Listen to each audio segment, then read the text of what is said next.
Thank you very much, Chair.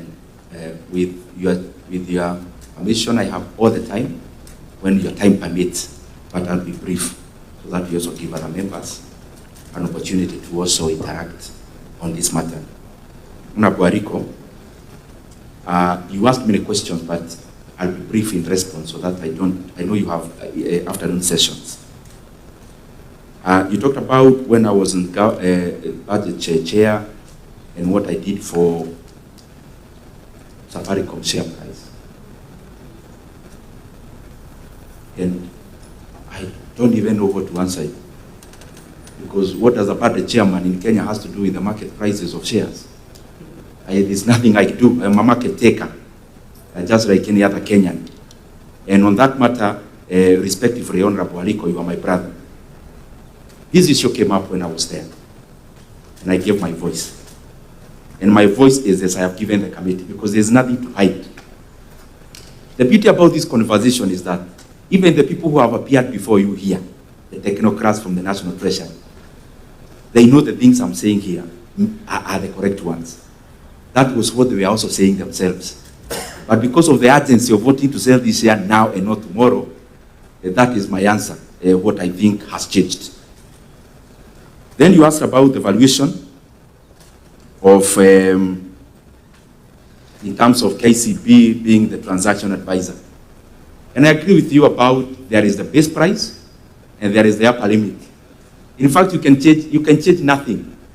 You know, in a business transaction, if Honorable Maduku is an architect and he wants to do his work for me for free, that is his business to do that.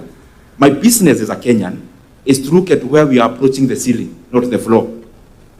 The ceiling is more important to me because that is where you put in the other costs in quote.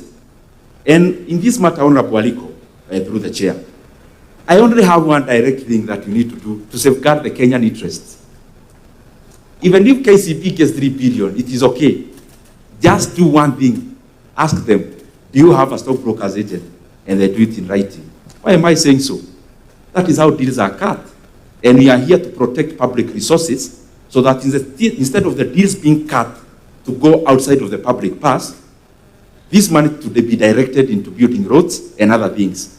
So if this committee gets that comfort in writing, then we will have a follow-up document that if KCB ever pays anyone in the name of being an agency, then this house will ask them, an agency for what? Do you need an agency to go to KCB to introduce a Safaricom stake, where the chairman is already a representation of government? That is my take on Abu Ariko. Point of order, Chair. Safaricom is a business entity. So whatever it does in terms of transactional advisor, it is part of its business. So even if one of the main shareholder in KCB is doing another transaction somewhere, it will not give for free. It will charge transactional advisor fee as part of its business. Thank you, Chair. Honorable Ariko, we need a whole day. Point of order. Nyoro. Respond to the chair, not to Ariko. And I'm the chair now. Thank you, Chair. Chair, because I'm answering Honorable Ariko, just to put it in perspective, through the chair, I'm answering Honorable Ariko's question. I think we need a day to first orient ourselves onto what we are doing in this hotel today in this session. Because Safaricom PLC has nothing to do with a buyer and the seller, Honorable Ariko. They have nothing to do with that. And I thought the CEO was here yesterday, and he said it in the language we cannot understand. Safaricom has nothing to do with the transaction between the government of Kenya and our buyers. And therefore, they have no business to appoint a TA, a transaction advisor. It is only the National Treasury who actually brought up the issue of KCB, not Safaricom. And therefore, I'm not talking about Safaricom. I'm talking about the National Treasury because they should be answerable to us as Kenyans. So my question is simple, and I gave my proposal. There are some things you can achieve by just doing one thing. You can hit 2 birds with 1 stone. To remove any darkness and gray areas, let KCB do in writing whether there is a stockbrokers agency attached to this transaction, you'll have cured everything else. Yes. You talked about transaction cost and you give for OECD countries. Kenya is not an OECD country, remember? Kenya is a growing economy. So it's the right parameter for the wrong jurisdiction.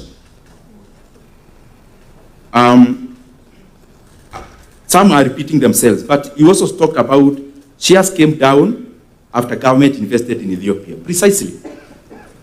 The shares of Safaricom were trading at 45 shillings around 2021.